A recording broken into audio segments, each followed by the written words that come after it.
The US election in the United States is one of the very important events that takes place every 4 years. So it is very essential to understand what the US election process is all about. It is important to understand the impact of US election on international politics. It is important to understand what is the impact of US election on separate countries, particularly on the foreign policy of individual countries. And here it is very important from India's foreign policy point of view, because the US election will impact India's bilateral relationship, because the man who is elected to the White House is the most important man on earth. He is the most powerful man on earth. He has the capacity through his decision to make impact on almost all important issues concerning India, whether it is the economic policy, whether it is the political issues, whether it is the geopolitical and foreign and defense policy linked to India, whether it is the issue of climate change. These are all issues that are directly impacted by the results in the US election and the man who occupies the most important seat in the White House, in the Oval Office. So therefore, it is important for us to understand the process of US election and the impact it has on India. Today we will do both of these. Before we move forward, there are certain facts that we should keep in mind. One of them is that America is the second largest democracy in the world after India. And so the election in the United States is a massive task for the administration in the United States. So if you look at the population of the United States, approximately 320 million population. Out of that, almost 150 million are voters in the United States. And if you look at the map of the United States, you will see that the states of United States, the 50 states of United States, are based in different time zone, separated from 1 to 4 hours in difference. And therefore, this voting is a long drawn out process. It takes several hours for the voting to come to an end. When the voting begins on the eastern side and when voting ends on the western side in California, it takes several hours for the voting to be finished. Similarly, it takes several hours for the voting to be counted. It is important to remember that unlike India, there is no centralized system of election in the United States. Every state have their own rules and regulation under which the US presidential election is held. So while there are broad similarities on most of the issues, there are several issues on which these states differ in the conduct of the US election. So therefore, it is important to keep these in mind, that it is a long drawn out process. The election to the US president is a local process, and local states have their own rules and regulation, which may differ from state to state and from the federal or central government in several aspects. So, these 50 states in the United States have a very unique system of electing the President of the United States. It is very democratic in nature. It is very local in nature, and every state have their own rules and regulation to conduct this exercise. So, why is the US election important? Let's try to have a look at this very important factor.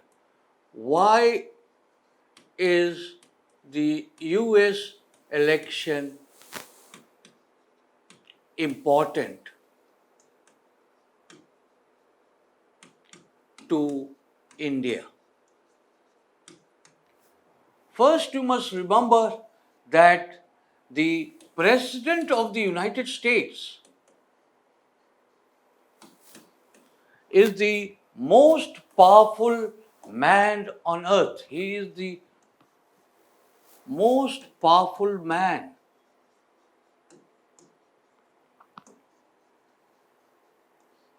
And he holds the most powerful office in the Oval Office, which is based in the White House. So, therefore, the election of president impacts global politics, it impacts India's foreign policy, it impacts India's economic policy, it impacts India's environment policy. So, therefore, it is important for us to pay very close attention to the process and to the result of the US election. Let us see what the election process is all about. Remember, the United States US election process is a very unusual process. It takes almost 1 year. If you look at the starting of the primaries, which is at the local level, from the time when the election to the selection of the candidate of the two main parties, the Republican Party and the Democratic Party, takes place.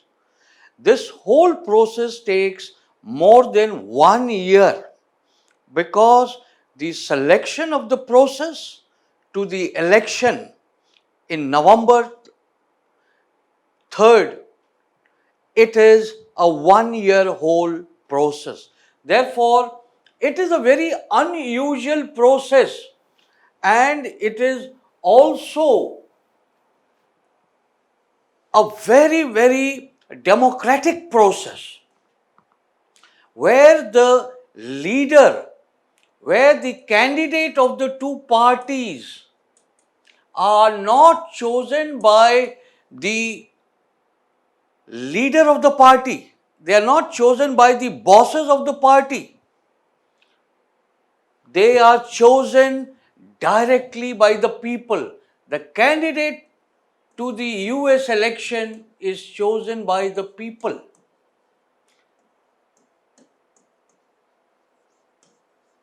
Directly.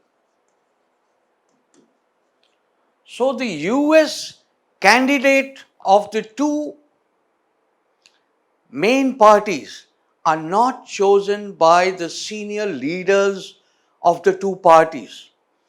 They are chosen by the local people. The candidate who wants to be the nominee of their party has to get approval from the grassroots level.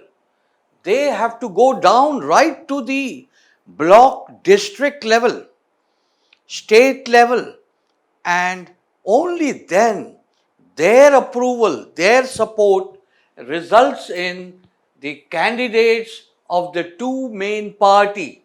So this very unusual process is very democratic in nature, and the candidate of the two parties are selected by the people at the grassroots level, at the local level. They are not selected by the party bosses or the senior leaders at the central level. And this process of selecting the candidates of the two parties is a long drawn out process, taking almost 1 year, because during this 1 year, before the party finally selects the candidate for the US presidential election, the candidate must showcase their program, policies, and vision that they have for the people of the United States. So they are very closely scrutinized by the people based on their program, policies, past performance, past experience, their performance at various stages of leadership, and what vision they have. Based on these program policies that this candidate proclaim to the people, showcase to the people at the grassroots, that is at the local level, at the block level, at the state level, at the district level, all of them approve the final candidate for the US presidential election. So the model of selecting the US presidential candidate of the two parties is not top down. It does not come from the top. The senior leaders of the parties don't decide. It is bottom up approach. So it starts from the local level. The local leaders at the blocks, district and state, they've approved the candidate based on the program and policies and the vision that they announce to the people, to their parties, to their party supporters, to the party activists. Based on those programs, the party of that particular section, the Democrat or the Republican Party, they finally select the candidate. So it's a very unusual process, taking almost 1 year and based on approval from the local level. And they are approved only when they announce program, policies, and vision that they have for the party, that they have for the country, they have for the people at large. So, this long drawn out presidential process, if you look at it, takes almost 2 years from the time a candidate is thinking of standing for a party's candidacy. So, almost 2 years before the election in November, the candidates who are thinking of representing their party, they announce their candidacy. And this process, remember, is followed both by the Democrat and the Republican Party. So both the parties go through this process, except that if the incumbent US president, that is the sitting US president, if he wants to contest for a second term, then the party generally approves the US president for the second term. And so, unlike the long drawn out process, it is not necessary that the party in the White House conducts these long drawn out process for the party which is already in power in the White House. So if the US incumbent president announces his intention to fight for a second term, then this drawn out process generally does not take place. But it must take place in the opposition party. So here, if President Donald Trump,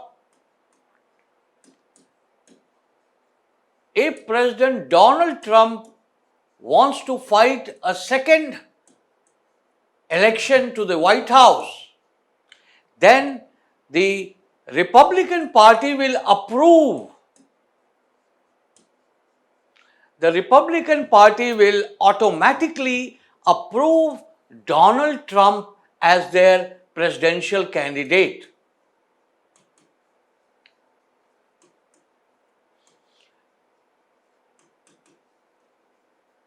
Why? The reason is simple, that one, he is the sitting president.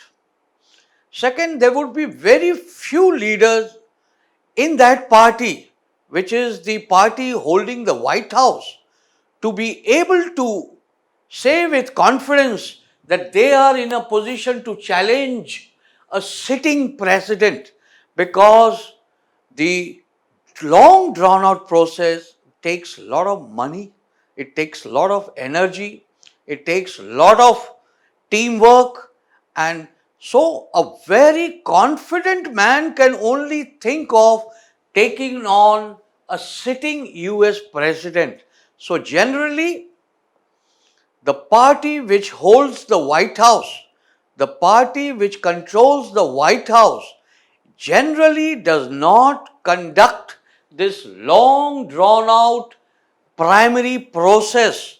If the sitting US president or this incumbent US president, in this case President Donald Trump, wants to fight the election for the second term, but this drawn out process must be undertaken by the other party, by the opposition party, here the Democratic Party.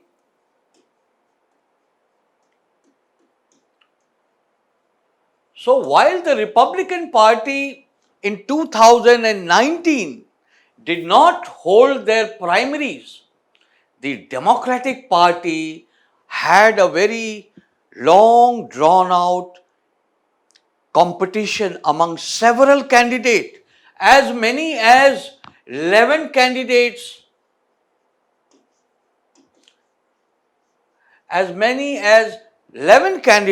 put their name forward at the early stage to be the presidential candidate of the Democratic Party. Finally, it was won by Joe Biden. And this process of announcing the party candidate and finally selecting the party candidate takes almost 1 year. And once the party candidate is chosen, then the campaign for the White House with the sitting president, or here Donald Trump, again takes about 1 year.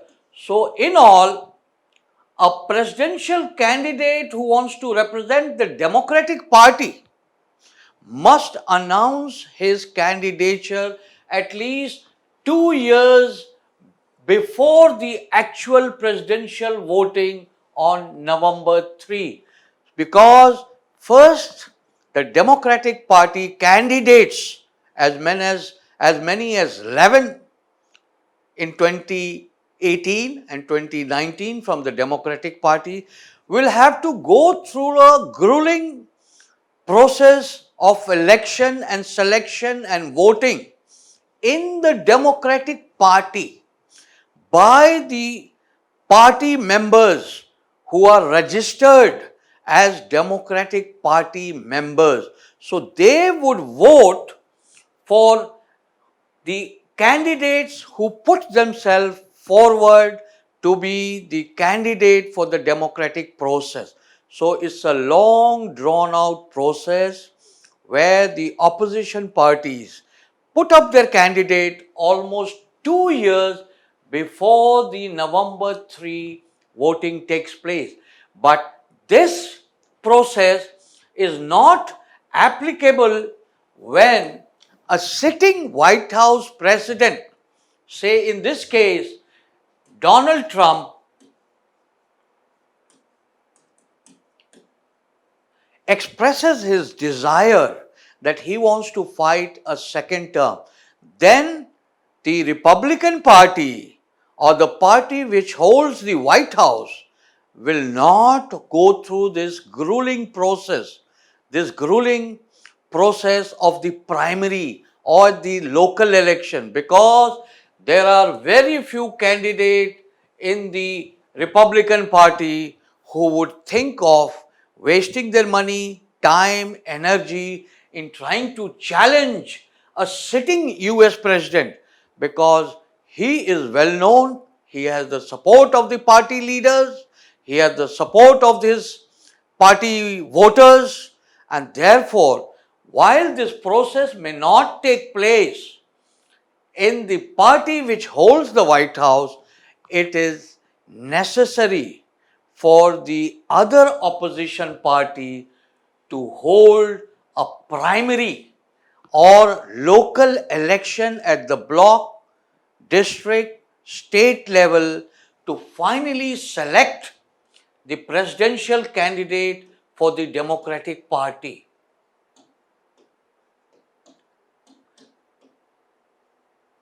This process, as I said, is very democratic in nature. It is very long drawn out. Why it is democratic? Because the model is top down. It is not top down model. It is not that senior leaders of the party are selecting the presidential candidate. It is bottom up approach where people at the bottom, at the grassroots level, at the primary level, at the local district level, block level, state level, they get to finally approve and nominate the presidential candidate. So, a very, very democratic process laid out in the US Constitution for the election of the US presidential candidate. So now let us try to see who are the voters at the local level. The local level voters are the registered member of that party. So candidates who are chosen through the local election at the state and the district level, this process is known as election at the primary level, at the primaries or at the local level, that is district and state level, or the caucus. So the candidate in the US presidential election are chosen through primaries, that is the local nomination election at the state level, generally finalized at the beginning of the year of the US presidential election. So it is generally finalized by January 2020. If the final election is to be held in November 3, 2020.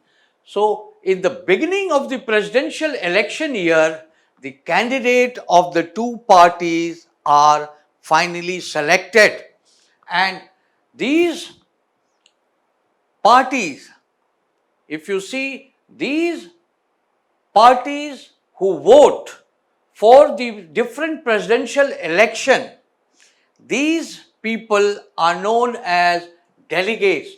These are the delegates. When the election takes place at the local level, at the primary level, remember, again, the process in the United States is not direct. there is indirect election. Voting at the local level takes place for the election of delegates at the state, at the local, at the district level.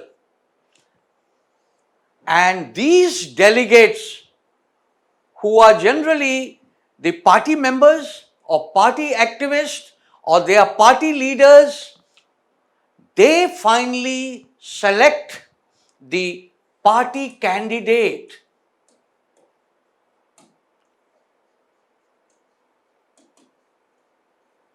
for the US presidential election. So the voting that takes place at the local level, at the primary level, at the state level, at the district level, that election leads to the selection of delegates. And these delegates finally vote for the candidates who get maximum vote at the local level. So it's a kind of indirect election. So when people vote at the state and the district level for the candidates, they are not voting only for the main presidential candidate. That is, they are not only voting for Joe Biden, they are voting for these delegates who finally elect the party candidate at the national convention.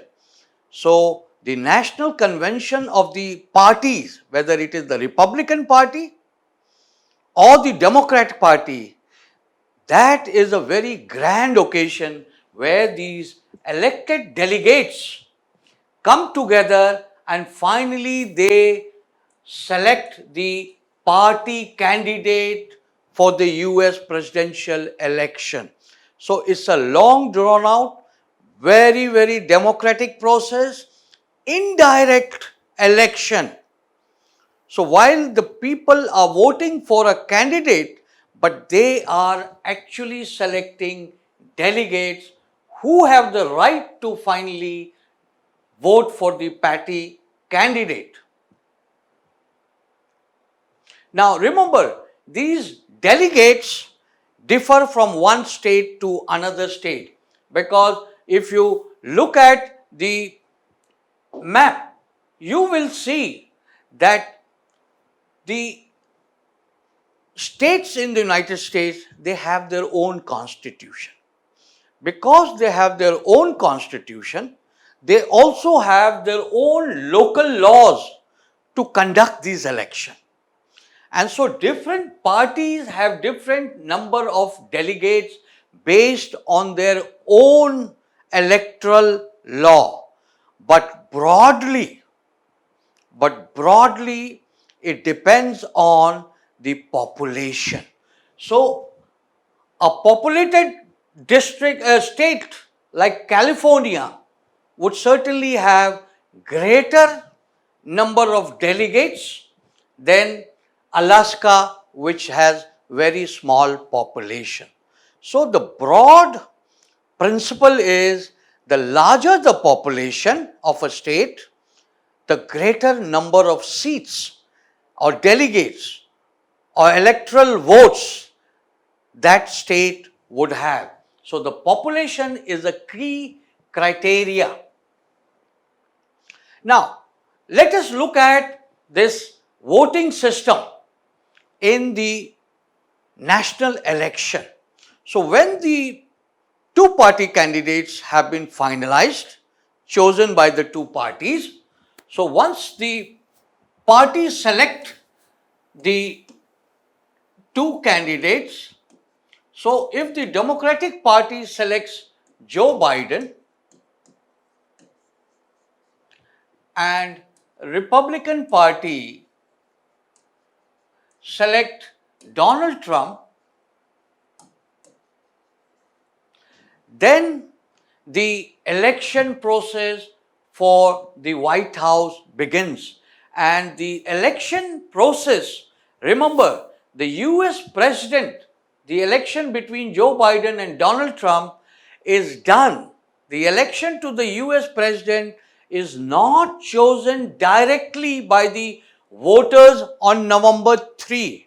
So when voters in the United States, they go to poll to vote, they are not voting for Joe Biden or Donald Trump, but actually they are voting for what is known as the Electoral College voting system, and they are voting to choose what is known as the electorate. And who are these electorate? So how does this electoral college system work? So the electoral college consists of electorate or party delegates,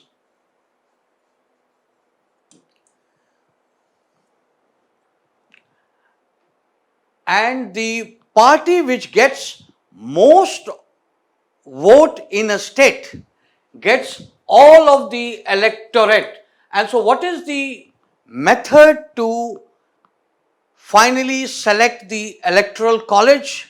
So the members of the electoral college are selected based on the population of a state. So if we are to look at the map,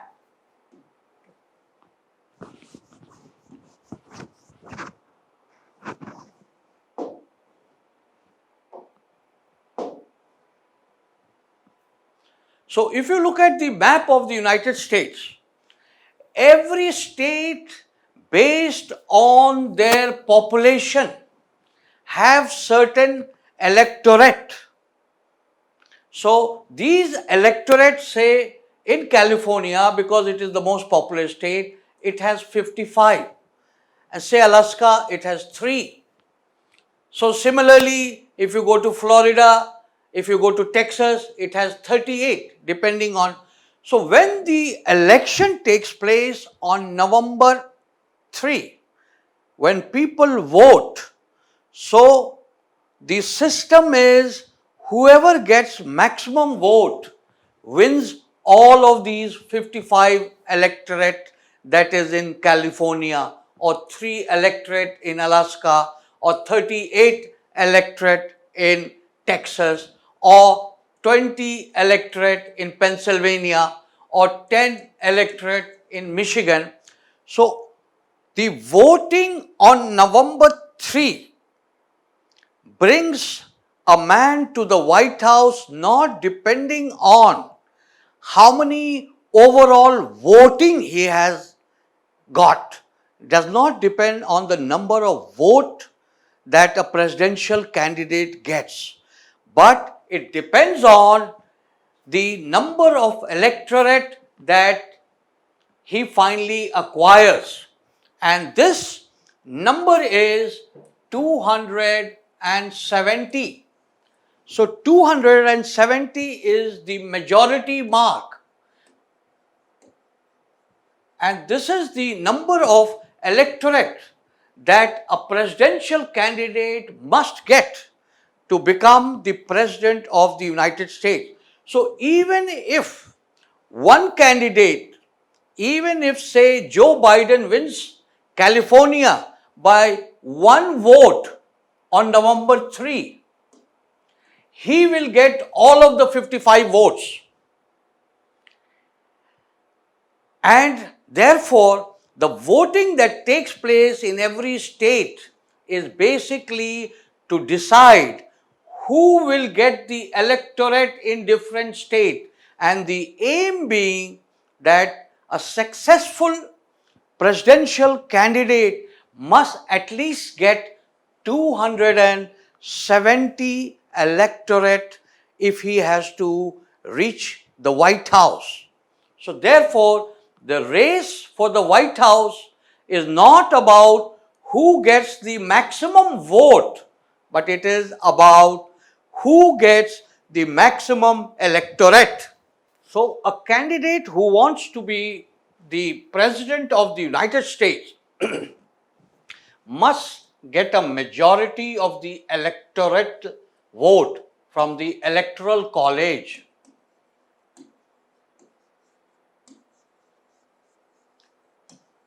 And the members of the Electoral College, they basically function on the principle of winners take all.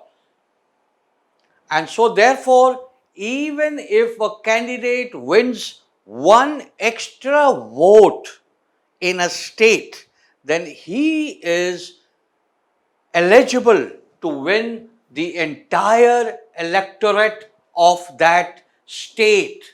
So, therefore, the whole race for the US presidential election is not about maximum vote, but it is about who gets maximum electoral vote. That is the member of the Electoral College. And this is decided on the population of that state. So it is possible that a candidate may become the president even though he does not win the maximum popular vote. That is, even on vote, majority will get them all electors from specific state. So the point is that even if a candidate does not get maximum vote, that candidate can win maximum electoral vote to become the president. So it often happens, like it happened in 2016, where Hillary Clinton won the maximum vote. She won the maximum vote. But Donald Trump won the maximum electoral vote from the Electoral College. So, Donald Trump was elected the president. Similarly, it happened in 2000 when the president, at that time President Bush, did not win the maximum vote, but he had less than 500,000 vote in comparison to his opposition from the Democratic Party, Al Gore. He won in spite of the fact that he had 500,000 less vote than Al Gore. Similarly, in 2016, Hillary Clinton had 3 million more votes than Donald Trump. But Donald Trump had more electoral college vote, and therefore candidate tried to generally campaign in states which are known as swing states. And what is the meaning of swing state? That these states are swinging. It could go either this side or that side, because the difference between the voting of the two candidates in the swing states are very minimum. So while you have, if you look at this map,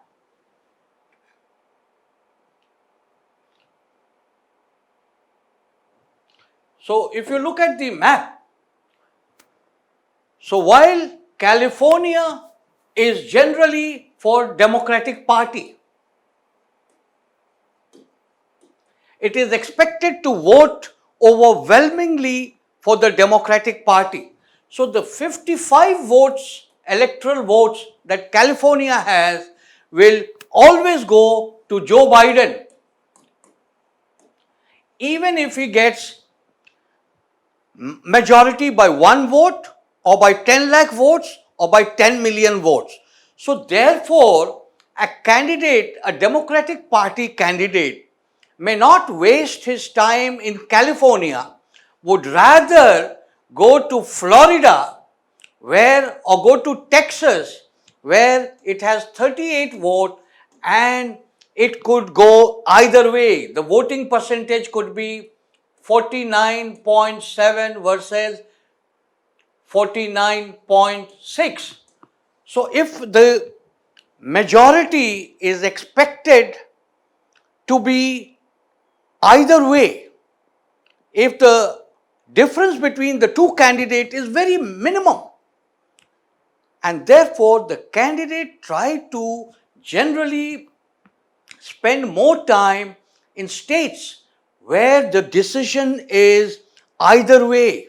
It is not very, the difference between the two candidates is not very deep, because you need to win this state, Texas. Even if you win it by 0.1%, you will get the entire 38 electoral vote, rather than trying to get more and more votes in California, because even if you get 10 lakh extra vote in California, the number of electoral college vote that you finally get will only be 55, irrespective of the number of votes that you get. So this is a very unique system of election in the United States.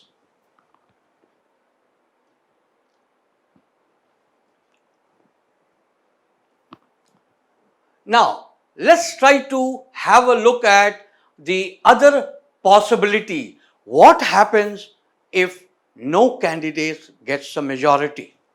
So, if both Biden and Trump, if both of them get 269, then what happens? Who wins? So there is a very detailed procedure laid out how this tie has to be broken. So this tie generally will be broken by the US Congress. The US Congress, or the Parliament of the United States, starts playing a role in selection of the US president when none of the candidate gets a clear-cut majority. And what is the majority here? The majority is 270. If the candidates do not get 270, then the House of Representatives will decide in voting who will become the President of the United States. So the House of Representatives, and here it is important to remember that in the House of Representatives, it is the newly elected lawmaker, not the old lawmaker. The newly elected lawmakers in the 2020 election, they will vote to choose the president if there is a tie, or if it is 269 versus 269. So the president, in case of a tie, it will be chosen by the US House of Representatives, and the vice president will be chosen by the Senate. This is the upper house, or what we have in India, Rajya Sabha, or what we have here, House of Representative in India, Lok Sabha. So the House of Representative has the power to decide and vote on the US presidential candidate if there is no candidate with a clear-cut majority. And what is that majority? That majority is 270 that both the candidate or either of the candidate must get. So the vice president is chosen by the Senate, and the president of the United States is chosen by the House of Representatives in case no candidate manages to get 270 electoral vote from the Electoral College. Now, if the results are delayed, like it is possible today, what is happening in 2020, the chances of the results being delayed because of the court. Now there is a major controversy in 2020. What is this controversy? There is legal controversy today, and the decision regarding the US presidential candidate will most probably be impacted by the decision of the US court. And why has this issue, the election of the US president, gone to the US court? It has gone to the US court because there are several disputes among the two candidates. And what are the two disputes? First dispute is that the Republican Party has opposed the postal voting system, that is voting through mail, that is sending through post. So now actually postal voting system is a very normal process of voting in most democracy, including India. So the army people, so the police people who vote in India, posted in different parts of the country, on the border, they generally get postal ballot, which they tick for their favorite candidate, and they are posted and it reaches the election commission, and there it is counted. Similarly, in the United States, there is a provision for postal voting. But remember, it always takes a while for the postal vote to arrive at the counting center. So the first counting is always of those people who generally go in and stand in the queue and they vote in person. So those voting which people go and do at the polling station generally are counted first, and postal voting is counted afterwards. Here, the US President Donald Trump has expressed his opposition to postal voting. Why? Because generally, the Democratic Party supporters, the people who are supporting Joe Biden, the people who are scared of the coronavirus pandemic, they are scared of getting infected by the coronavirus pandemic. They are old people. They don't want to go to the polling station. Most of the supporters of Joe Biden, the Democratic Party candidate, have voted through postal voting or mail voting. So therefore, President Trump sees postal voting as pro-democratic party voting,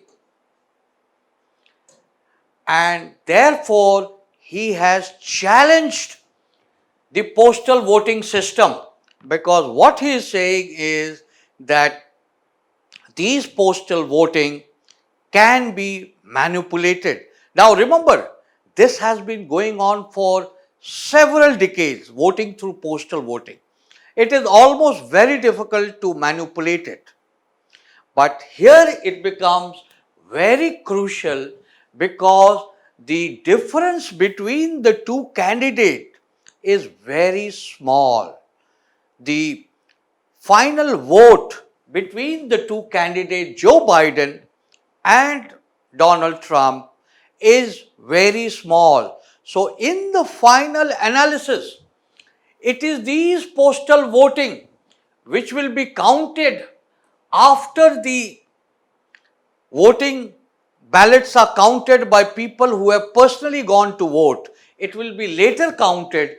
These postal voting are expected to be pro-Biden or pro-Democratic Party. And because the difference between the two candidates is so small that postal voting is finally going to decide who will be the President of the United States. And as such, US President Donald Trump has opposed the postal voting counting that is now taking place. So, therefore, he has gone to the court. He has taken this system to the Supreme Court, challenging the validity, challenging the legality of postal ballot. So, this election of the US president is expected to be delayed. The results are expected to be delayed because several court cases now will need to be finalized, because first these postal voting cases will go to the lower court. From lower court, it will go to the high court. From high court, it will go to the Supreme Court, and it may take weeks, and even it could take a month or so for the election to be finally resolved. And remember, sometime the court plays a very important role, because similar kind of situation had arisen in 2000 when the Supreme Court stopped recounting in Florida, and the Republican candidate George Bush finally became the president, won the vote only by 537 votes. So, several rounds of recounting took place in Florida in 2000, 3 to 4 rounds. And in the final rounds, this president, George Bush, won only by 537 votes. So, therefore, like in 2000, the US election may be impacted by the ruling of the Supreme Court. They may decide that there is no legality to the postal voting. So, therefore, whatever is being counted must go on and finally decide. But if they decide that postal voting beyond a certain period, beyond a certain time cannot be counted, they may impact one of the candidates. And therefore, the results in the US election is likely to be delayed because of the legal controversy that has been created. And this legal controversy is mainly linked to the postal voting controversy, where the US President Donald Trump has opposed the legality, opposed postal voting, and Joe Biden is supporting postal voting because most of the postal voters are supporters of Joe Biden. Now, even as these controversies continue, there is a time limit. It cannot go on forever because the Constitution in the United States has made it very clear that the candidate must be finalized at all cost by 20th January 2021, 12 o'clock, because the term of the present president expires on 20th January 2021 at 12 o'clock. So, the new president must take office before 12 o'clock on 20th January. So, therefore, there is a time limit that this process, this delay can go on. It cannot go on beyond January 2021, 12 o'clock. And if the court fails to finalize, then it is up to the Constitution, which has put in place various process.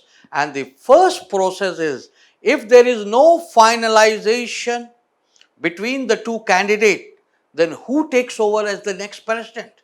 because the present president term expires at 12 o'clock on 20th January. What the American Constitution says that in case of such a problem, then the failure to elect a president by Congress, then there is a line of succession which has been set out by the American Constitution. And the first in line of succession, in case a president is not elected by 20th January, is the Speaker of the House of Congress, that is the House of Representatives.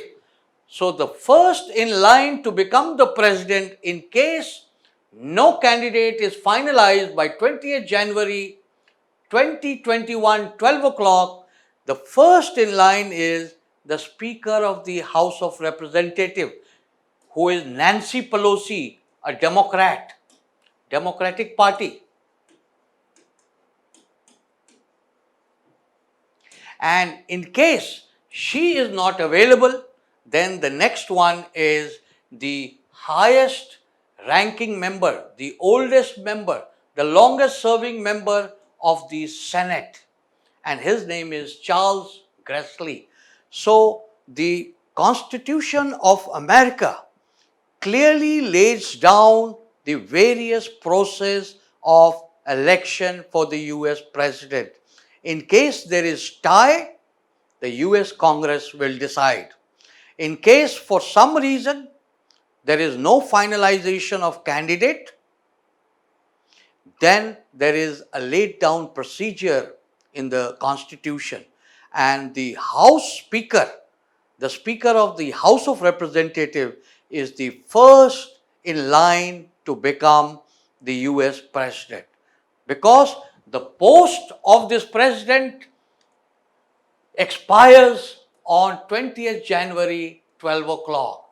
So the Constitution has laid down a very broad parameters about the election process, which is very democratic in character and which is very local in character, and the candidates of the two parties are selected from the bottoms up approach, and the election process, which is long and drawn out, takes place over a 1-year period, and the voting is not for the president directly, but for the Electoral College. The members of the Electoral College are decided according to the population of each of the states. So a populated country, a state like California, has the maximum electoral college. So the race for the White House is not a race for maximum number of votes, but the race is for maximum number of electoral college. And these electoral college, whose majority is 270, must be gotten by either of the candidate to become the president of the United States. In case neither of the candidate manages to get that 270 number, there is a tie, then the Constitution says that the US House of Representatives will decide who will be the president, and the Senate, the upper house like a Raj Sabha, will decide who will be the vice president.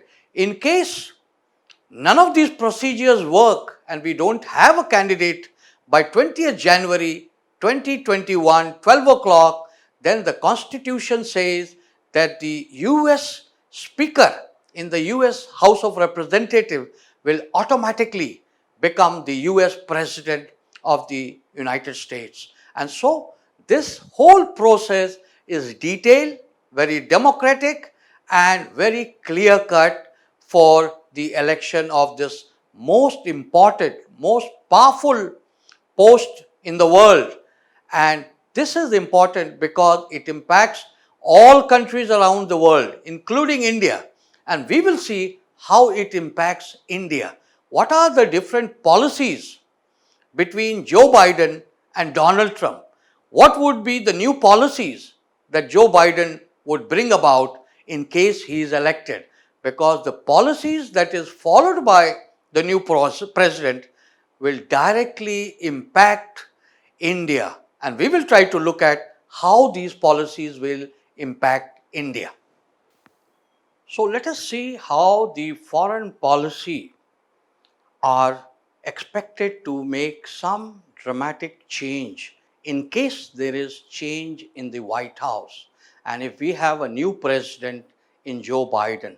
Remember, if you look at the policies of Trump, they are very drastically different in worldview that the Trump administration has from any other president. So there is a major difference in the worldview. And there is also a difference in the approach that President Trump has during his presidency. The first difference is that President Trump talks about America first. And because he is talking about America first, he has withdrawn from some of the major trade agreements such as NAFTA, APEC, and he has also withdrawn from the WHO. He has also withdrawn from the Paris Climate Change Agreement. So, therefore, the coming of a new president is expected to have drastic change in American foreign policy. So, let us look at on the key issues. What are the differences that are expected if a new president in Joe Biden takes office?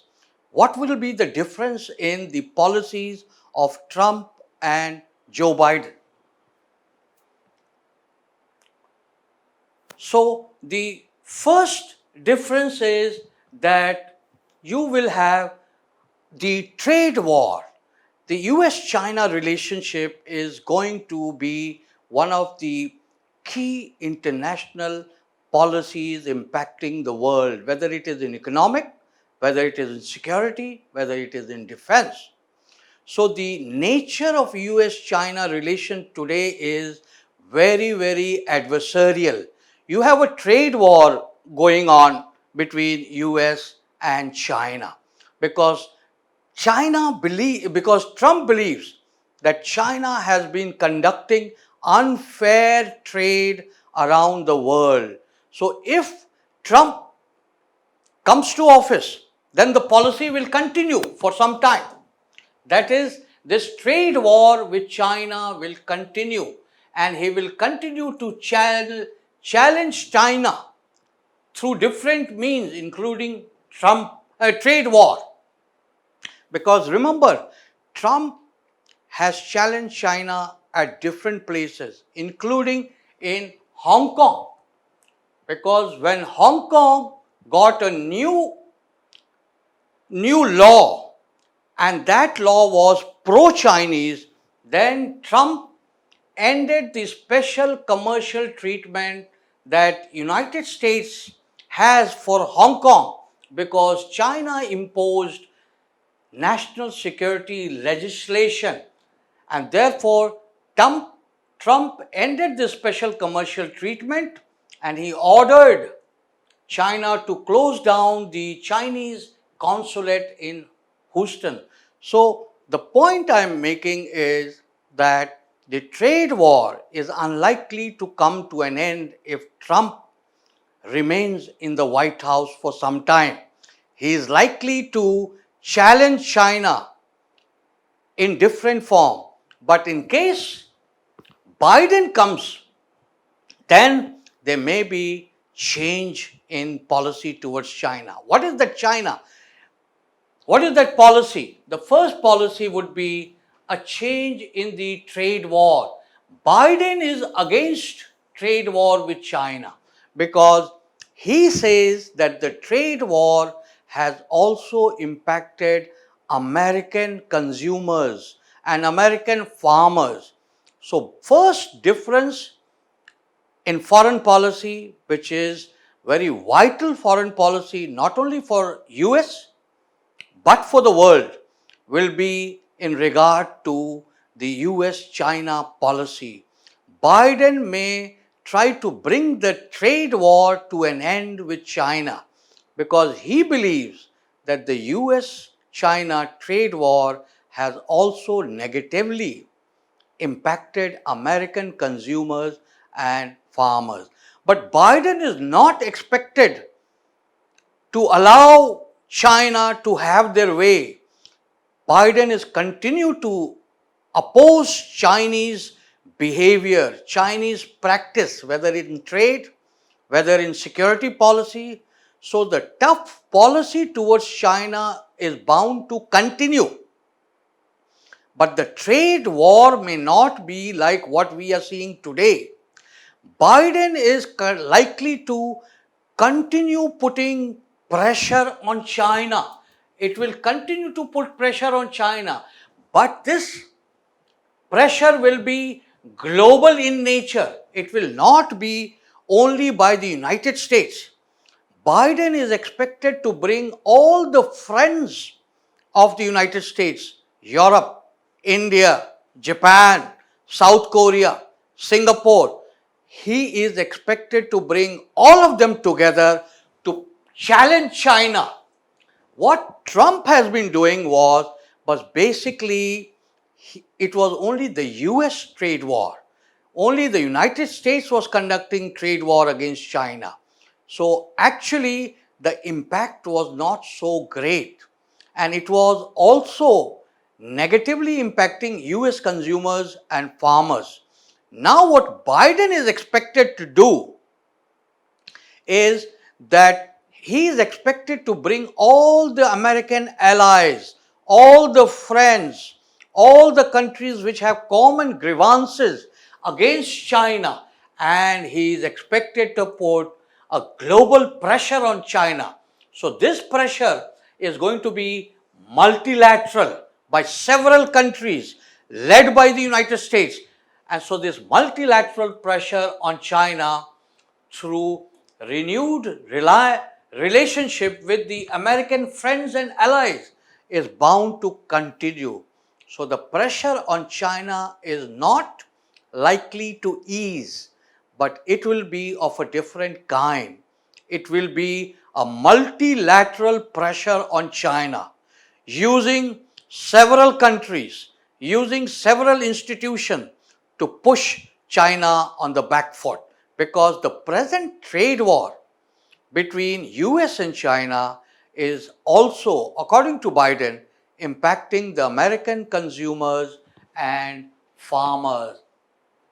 So this is going to be a major difference when it comes to tackling the trade war and relationship with China.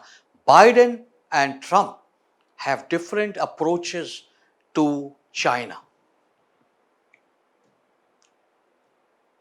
Now, let us look at the Iran nuclear deal. This is one of the big difference, one of the big controversies during the Donald Trump administration.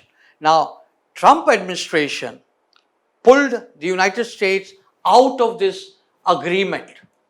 This agreement, Iran nuclear deal agreement, was signed between the permanent 5 members of the UN Security Council plus Germany and the European Union. And this nuclear deal was mainly to curtail, to cut the program, the nuclear weapon program, the weapon program of Iran. So the aim of this nuclear deal was to reduce, to curtail, to cut the nuclear weapon program of Iran. So this agreement between Iran and the permanent 5 members of the UN Security Council, along with Germany and the European Union, was pretty successful, and Trump pulled out of this agreement. And therefore, Biden is expected to rejoin. Biden is expected to re-enter the 2015 Iran nuclear agreement, because he believes that if Iran is to be prevented from getting any weapon, it is diplomacy that has to be used. The need is diplomacy to check Iran's nuclear program, not to withdraw from the nuclear program. So the Trump administration, which withdrew from the Iran nuclear deal, led to the collapse of the nuclear deal.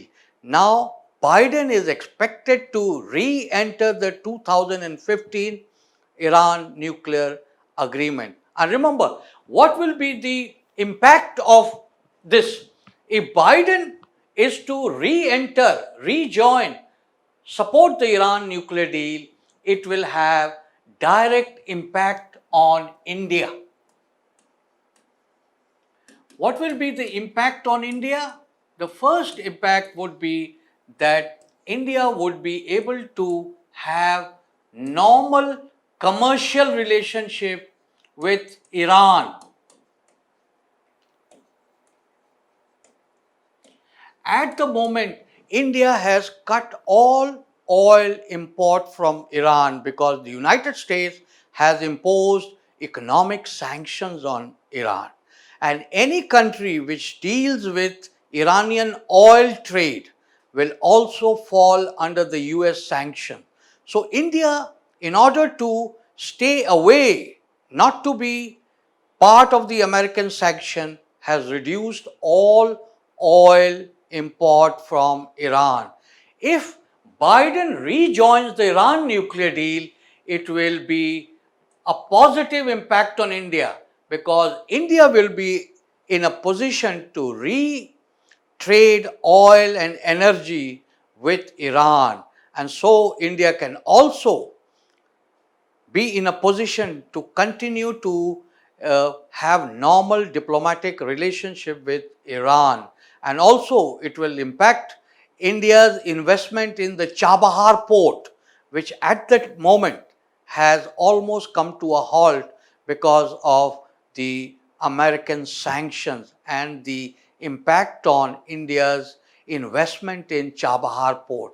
So this policy of Biden to rejoin the Iran nuclear deal will have direct impact on Indian foreign policy, and India would benefit from this directly. Now, let us look at some of the other major foreign policy issues that Biden would change if he becomes the president. And one of them is the role of the American military abroad. What would be Biden's policy when it comes to positioning or posting or sending American military abroad? Trump has been against American military being sent abroad.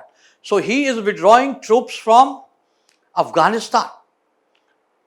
In spite of the fact that Taliban controls about 50% of Afghanistan directly and 75% of Afghanistan indirectly.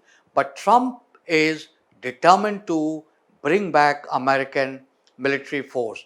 Biden, in contrast, Biden wants to stay in Afghanistan. He wants to keep certain troops in Afghanistan because he wants to keep the focus on counter-terrorism. He wants to keep a small force in Afghanistan, in West Asia, and other places because he wants focus on the main issue. What are those main issues? Those main issue is basically to combat, to fight counter-terrorism. And remember, in Afghanistan, the Taliban is very powerful today. And it is the need of the hour that the American forces support the Afghan forces in fighting the Taliban. And if the American forces are withdrawn from Afghanistan, there is a real fear that the Afghan government may not be able to stand the onslaught of the Taliban, who are being supported by the Pakistan military directly through training, through planning, through intelligence. And therefore, it would also have direct impact on India. because India has been marginalized by the Trump policies in Afghanistan. How it has been marginalized? Because the US Taliban agreement that was signed in February 2020 calls for the withdrawal of American troops from Afghanistan. India has had no role in this agreement, and the chances is that the investment of India in various infrastructure, as much as 3 billion investment in the in Afghanistan, would all go down the drain if the present government is removed from Kabul. And therefore, if the American troops, however small, remains in Afghanistan and the focus is on Taliban, it would be a positive factor for Indian foreign policy, because it would help India to remain relevant in Afghanistan. And therefore, this Biden policy, Biden's support for limited US military presence in West Asia or Afghanistan, will have direct positive impact on Indian foreign policy. Because basically, if you look at the US Taliban deal, this Taliban deal gives into the Taliban ambition. What is those ambition of Taliban? They want the American troops to leave so they can destabilize the present government. Now, Biden is for a limited US troops in Afghanistan with the focus on fighting Al Qaeda and Islamic State and Taliban. And this policy of Biden is in line with Indian policy and national interest. So, this will be a positive development for India. Now, let us look at another area. Biden would not like to deal with the North Korean leader Kim Jong-un before any kind of concessions had been made by him. So Biden is against meeting or holding any meeting with Kim Jong-un unless he agrees to certain conditions. He must give up nuclear weapon.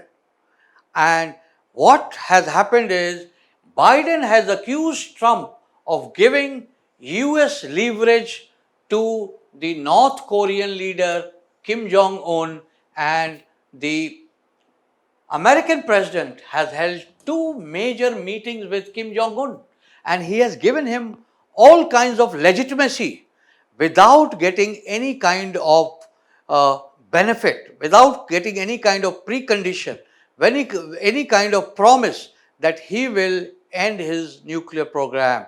So Biden is against allowing Kim any kind of legitimacy. So he will not have any kind of meeting with the North Korean leader. So this is another area which is of difference. And if you look at the relationship with American allies, particularly the NATO allies, who are the NATOs?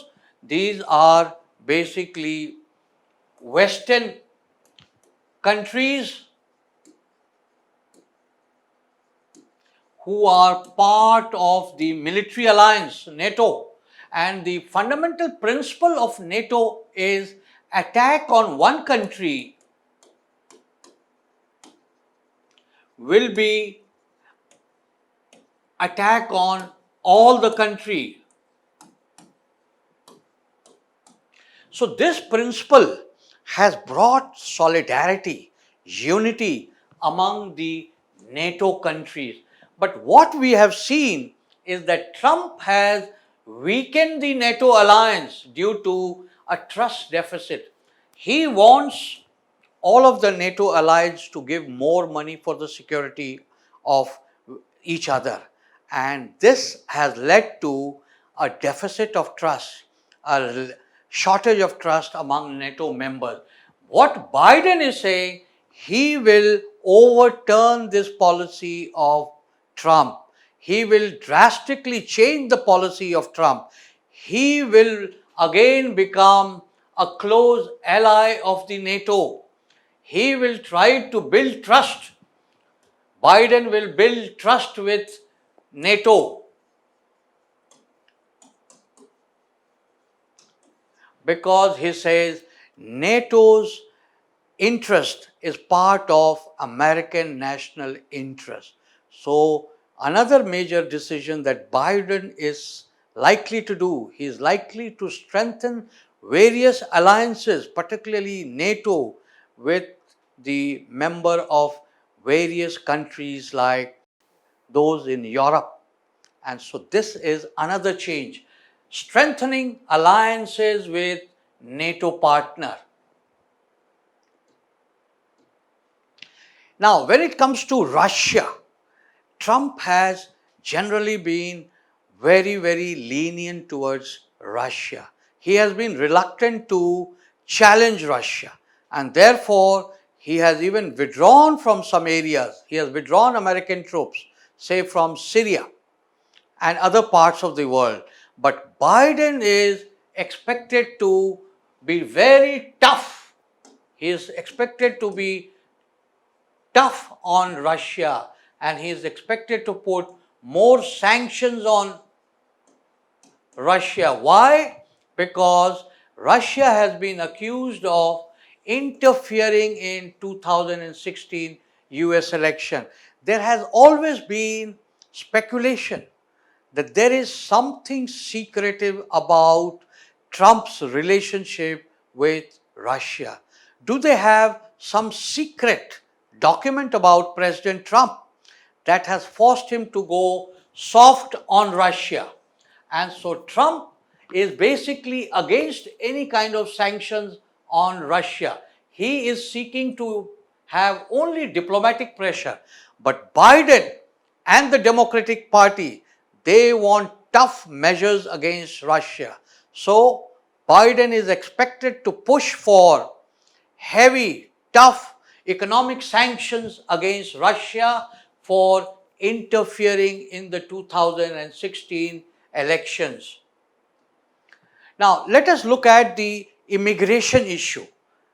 Trump has cracked down on illegal immigrants, and he has curtailed immigrants and travel into US from several countries, particularly during the coronavirus pandemic. And Trump has also banned the entry of immigrants from several Muslim majority countries. Now, Biden, if he becomes the president, becomes the chief in the Oval Office, he is expected to overturn, change this policy of being tough on immigrants.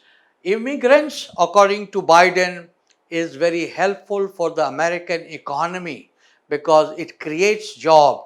So he wants to totally end all kinds of bans on travel from outside. He has promised that he will end travel bans. He designed to discriminate against black and brown immigrants. So, this Biden is supposed to end all travel bans because this is discriminatory in nature. Biden believes that the travel ban is discriminatory in nature, and he has promised to give citizenship to over 11 million illegal immigrants who are based in the United States. So, on the immigration front, Biden is expected to be very soft, and he is expected to allow immigration from legal immigration from outside, and he is also expected to be very sensitive to about 11 million illegal immigrants who are already based in the United States. Some of them are small children. He has promised that he will give citizenship to all of these 11 million illegal immigrants because the fundamental belief in Biden is that immigrants help the US economy grow, and they have been very instrumental in creating job in the United States. So therefore, he is welcoming towards immigrants. Because remember, United States is a land of immigrants. Some of the most successful people in the United States today are immigrants, including large number of Indians. So you have Microsoft chief Satya Nadella, Indian. Then you have Google chief Sundar Pichai. He is also Indian. And similarly, there are a whole lot of people, IBM chief. So the large number of immigrants who have come to the United States have actually contributed to the American economy, to the American way of life. Therefore, Biden has soft corner towards immigrant, and he is likely to overturn, change the tough policy of Trump administration on immigration. Climate change is another area where the policy of the Trump administration will undergo major change by the Biden administration. If Biden comes to power, then he has announced that the United States will rejoin the Paris climate change, which Trump administration has withdrawn from, because Biden believes that climate change is a major problem. And this view is very different from Trump, because Trump has actually rejected the whole concept of climate change. He has rejected the mainstream science on climate change, which says that there is growing global warming, that the world temperature is changing, that the world ecosystem is changing. Trump has rejected this argument by the scientists and science, and he has withdrawn the United States from the 2015 Paris Climate Change Agreement.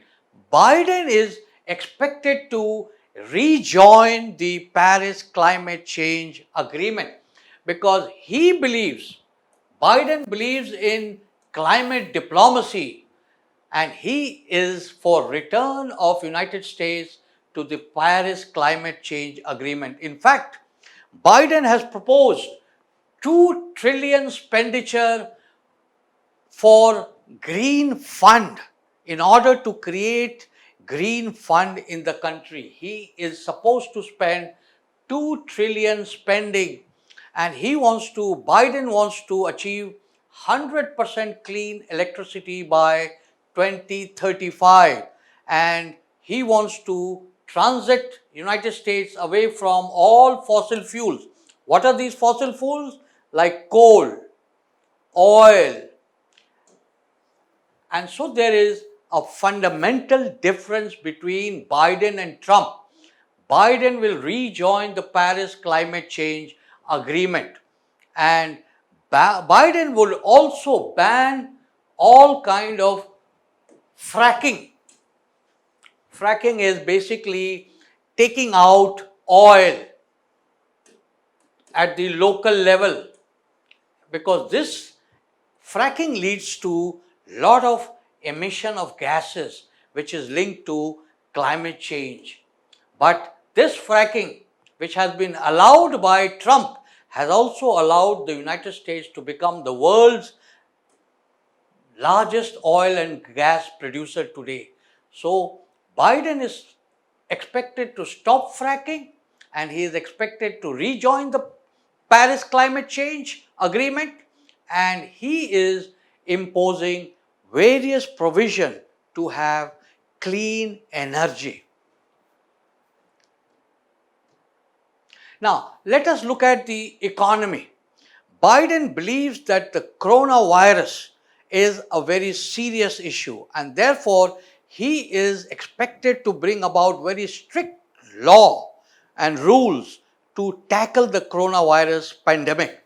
In opposition to Donald Trump, actually Donald Trump believes that coronavirus has ended the longest economic recovery of the United States. So therefore Trump has actually paid more attention.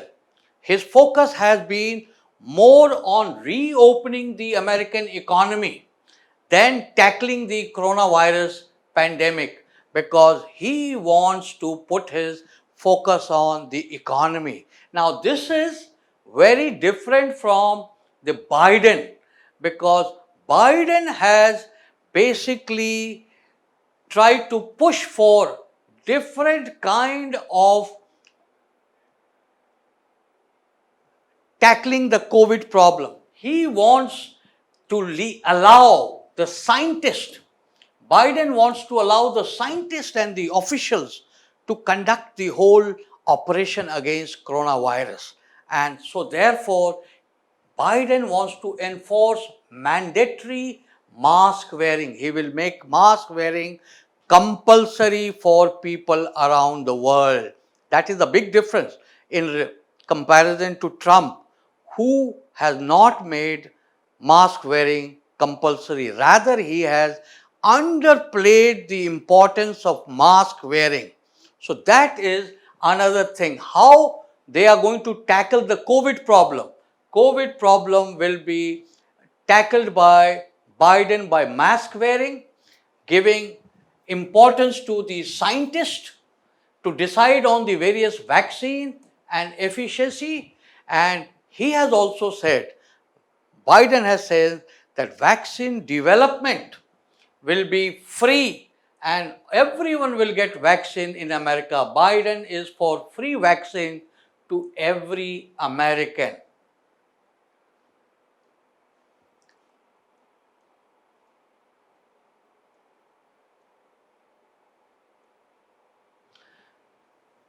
So, in the economy, let's see the difference in the economy. Economy, because the coronavirus has directly impacted the American economy, Trump has put emphasis on reopening the economy. Whereas whereas Biden wants to actually reopen the economy very cautiously. That is one. Secondly, Biden has pledged to change Trump's policy on economic to provide tax cut to the various marginalized tax rate. If you see, Biden pledges to reverse Trump's tax cut by raising taxes on highest income earners back from 39% to 37%. So, what we are going to see is that Biden is expected to raise taxes, raise corporate taxes, raise income taxes on the wealthy people, because Biden is expected to go in for a massive social security scheme. Biden supports also, he supports the raising of the minimum wage in the United States from 15. Now, he wants to raise the minimum wage to $15 per hour, which today is $7.25 per hour. So, Biden is in support of raising the minimum wage to $15, and he also wants to provide tax credit for the lower income worker. So, the basic economy orientation of Biden will also change, because he will put more emphasis on greater tax for the rich, greater tax for the corporate sector, and lowering the tax for the poor, and providing social benefit and tax credit to the lower income group. So, this is another major change as far as Biden is concerned.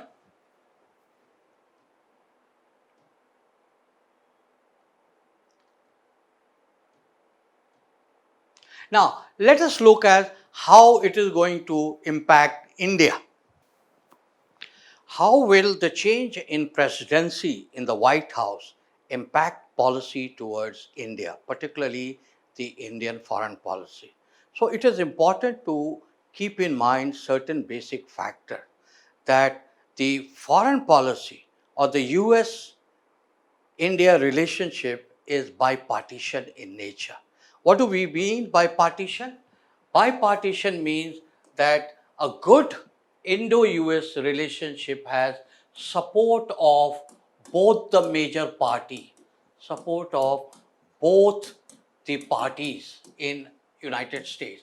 So both Democrat and the Republican Party, both Joe Biden and Donald Trump are in favor of deep, cordial, good relationship within India. So in the basic, the India-US relationship is unlikely to undergo any major change.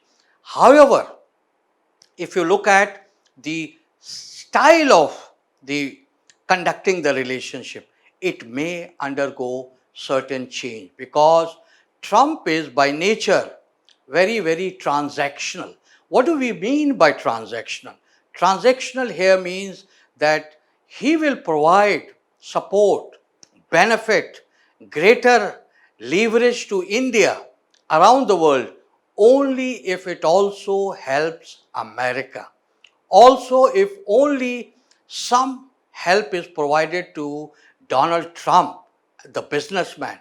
So, this kind of relationship, which is transactional, which is often based on what the United States gains from India, this can be a major negative factor because a small country like India may not have the international geopolitical interests to be on equal terms with the United States because India is a small country. It has limited national interest, it has limited outreach, and so therefore a relationship which is based on transactional may sometime impact India negatively. And that was one of the factors that limited India's relationship with the United States during the Trump administration because the nature of the relationship, while it was bipartisan, that is, it was supported by both the parties, Trump had made India's foreign policy transactional. He has made the policy transactional. That is, the policy dependent on what United States gained from America. So that was the only drawback. Otherwise, Indo-US relationship is unlikely to be impacted in a major way because the trajectory, the upward trajectory, the upward movement, the deepening, the betterment of relationship between India and the United States is likely to continue. And even the strong support for India against China is also likely to continue. It may not be as vocal as it is at the moment, but the support for for India against China, particularly in relation to the border standoff, is likely to continue as during the Trump administration.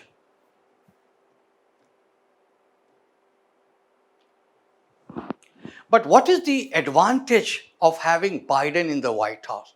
One of the biggest advantage for Indo-US relationship will be the factor of predictability. The policy under Biden will become more predictable because what we have seen under Trump is the policy often is very uncertain, unpredictable, very much depending on the whims and fancy of one man, Donald Trump, whether he feels that he gains from the relationship with India or not. But with Biden, the advantage is that the relationship between India and the United States will be very predictable, very certain. It will not be uncertain and it will not be changed by the whims and fancy of any one man.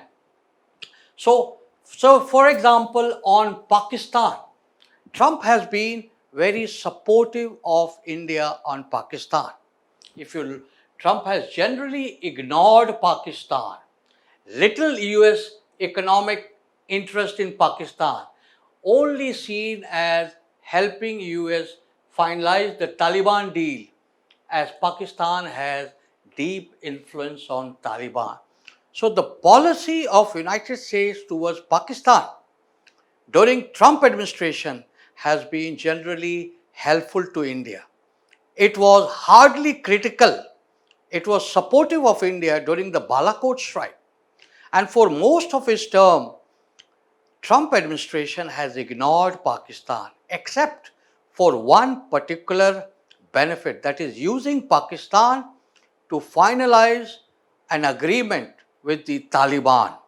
And there, because Pakistan has had deep link with the Taliban, so that policy is slightly going to change because Biden is likely to engage Pakistan diplomatically.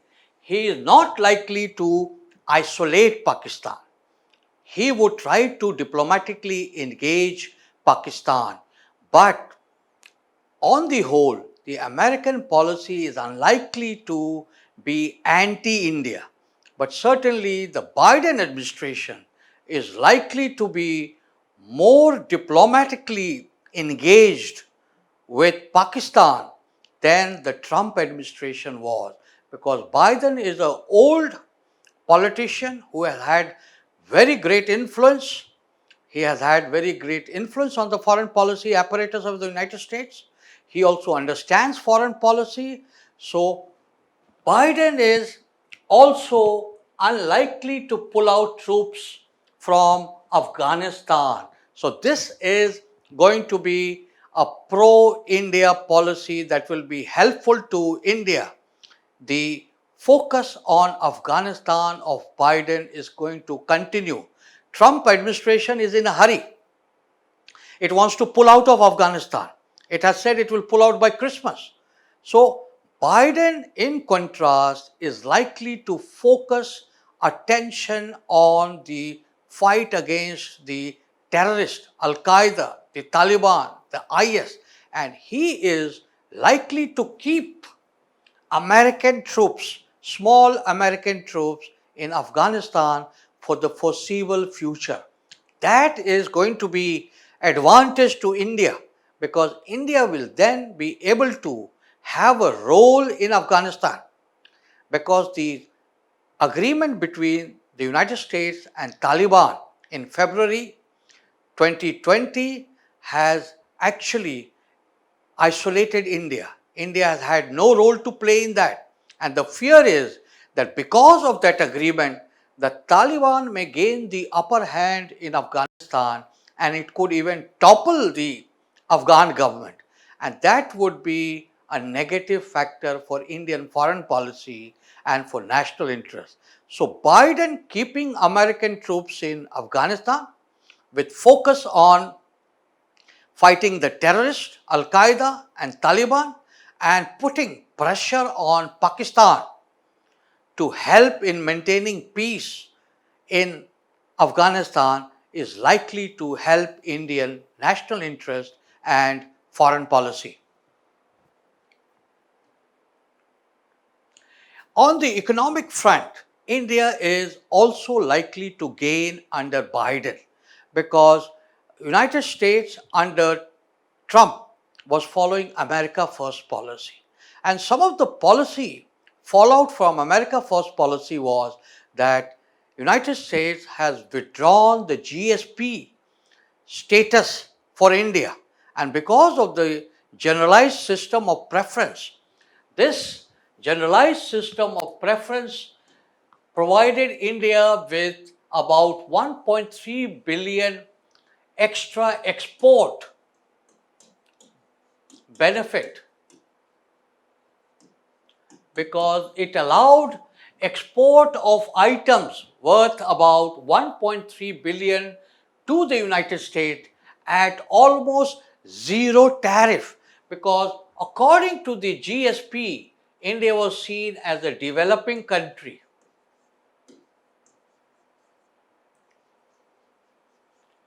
So because India was seen as a developing country, India had the generalized system of preference advantage. And under this status for India, India was able to export to the United States free of tariff export worth about 1 to 3 billion dollar. Now the Biden administration is expected to again give back India the status of a developing country and the facility provided under the GSP regime.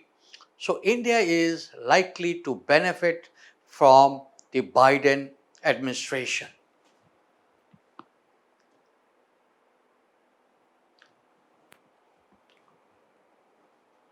So, in effect, what we see today is that there is a major change taking place in the United States.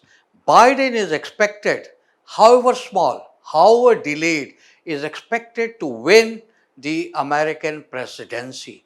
And in the case of winning the American presidency, the advantage would be for India because some of the policies that Biden would change from the Trump administration would have direct beneficial impact on India. But on the whole, the relationship with India and the United States is bipartisan in nature. Both the parties in the United States support a good relationship with India. It is likely to become stronger, irrespective of which party is in power. But because of certain policy changes that Biden is expected to bring, say, for example, on Iran, on Afghanistan, on the GSP system, on the NATO allies, is also expected to help India. Biden is also expected to rejoin the World Health Organization. It is also expected to rejoin the Paris climate change. And all of these changes is a very dramatic change from the Trump administration policy, which was based on America first, which dictated the withdrawal of America from the global leadership. And this had resulted in isolationism, allowing China to improve its outreach around the world.